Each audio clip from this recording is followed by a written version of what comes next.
কোরআন তিলাওয়াত এবং আল্লাহর জিকির বসা অবস্থায় হেলান দিয়ে চিত হয়ে শুয়ে তথা সর্বহালতে করা যায় যাচ্ছে, যেমন হাদিসে বর্ণিত রয়েছে। দেখতে পারেন সহি বুখারী 297 নং হাদিস এবং সহি মুসলিম 301 নং হাদিস। কোরআনে কারীমের সূরা আলে ইমরানের 191 নং আয়াতের মধ্যে ইরশাদ হয়েছে, الذين يذكرون الله قياما وقعودا وعلى جنوبهم ويتفكرون في خلق السماوات والأرض ربنا ما خلقت هذا باطلا سبحانك فقنا عذاب النار।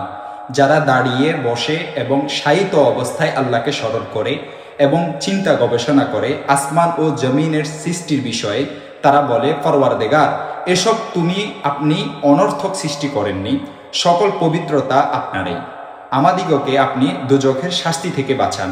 সূরা আলে ইমরান 191 নং আয়াত দেখতে পারেন।